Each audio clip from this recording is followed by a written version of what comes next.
Robin, police shot the suspect after they say he attempted to run officers over with his truck. The city of Knoxville installed this stretch of new sidewalk in 2011. This slab is 5 feet long, and the city says it would cost an average of $1,750 to install. But why is it so expensive? Without action from lawmakers, your last check will arrive the first week of January. Well, the first thing you need to know is that we are expecting black ice tomorrow morning. We may even be seeing a little bit right now. We can see from the TDOT cameras. Law enforcement, prosecutors, and judges are all coming together tonight to try to catch drunk drivers out on the road. The rains have completely washed out part of Tiger Drive heading to their campus. And this lake behind me, that's supposed to be the students' practice soccer field. This evening is an opportunity for the state to gather public input. There is going to be a presentation, and then they want to hear from people. Do they want this? Do they not want this? Life is pretty good out here on UT campus. Check out where I am. I am not sure if I'm sitting in Kathy Lee or Hoda's chair, but I got to tell you, something about this Today Show chair, I just feel a little more famous already. With a river in her front yard, there's nothing for Erica Benefield to do except go with the flow.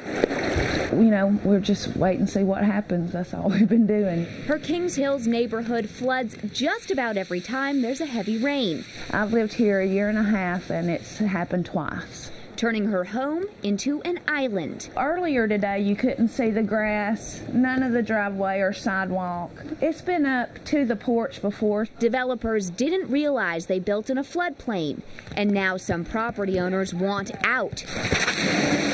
Neighbors say FEMA may buy this house, and 6 others have applied.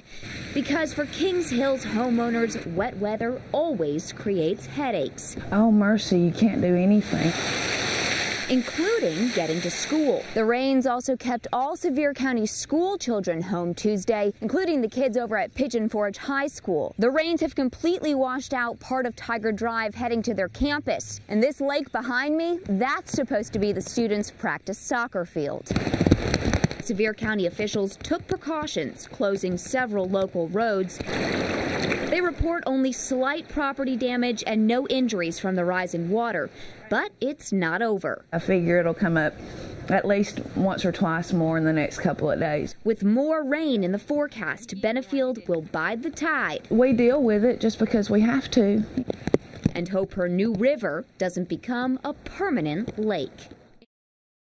10 News reporter Eleanor Beck spoke with that bus driver who had a rude awakening. Eleanor? I know, John. Stealing a school bus seems like it would be really hard to do, but as it turns out, not so much.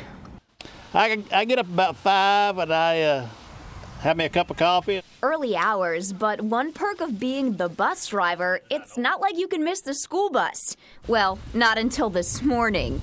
I had my glasses in my pocket and I thought, well, I'm not seeing very good this morning. I can't see my bus. Hard to miss it now, but this one's a backup.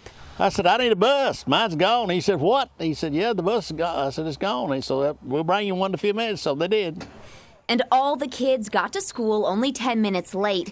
But the mystery of the missing bus wouldn't be solved until this afternoon. Well, it's kind of odd for a school bus to be stolen. Sheriff Bud McCoy says they believe joyriders took a spin Wednesday at around 8 p.m. Is this the weirdest thing you've ever seen stolen?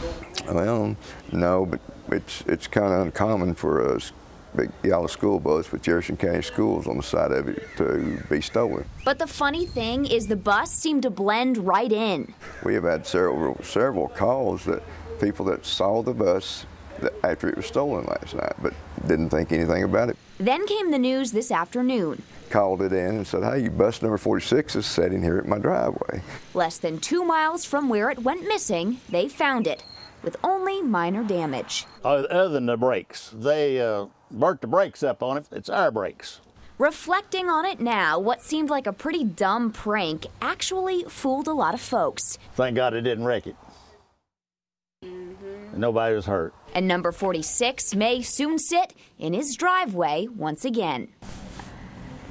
So the sheriff says the joyriders even drove past a deputy patrolling at a parking lot last night, but the bus hadn't been reported stolen yet. So no one realized it wasn't just a field trip getting back really late.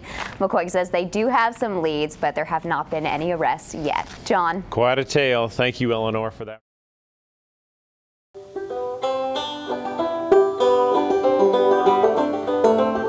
This is Sleepy-Eyed John's Music. We give music lessons to all ages. John Alvis relocated his business last October to the very place he learned to play. Like a sponge, when I was a kid, I soaked all that up. This building once housed a barbecue joint where Alvis played as a teen. We're directly across the road from the Museum of Appalachia. A perfect spot, he thought, for his similar mission. We're preserving the heritage in this old-time mountain music. But now he says the city of Norris wants to annex his property. And it's just kind of a slap in the face. Annexing properties along Andersonville Highway could help protect all this natural beauty with stricter zoning regulations. But opponents say it's just a way for the city of Norris to get them to cough up more cash.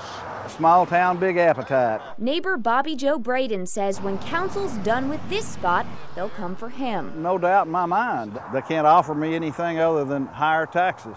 But what really upsets Alvis is the potential for scenic rezoning, which would limit the future use of his property. If this goes through, we have nothing to pass on to our children. He says if Sleepy John's was damaged, I could be left with a hunk of earth. He couldn't rebuild. It's just something to pay taxes on. I'd like to have what I bought with the same restrictions. Nothing more, nothing less, just what I bought. Feelings shared by other locals. And a tune Alvis knows by heart, and he says they're ready to be heard.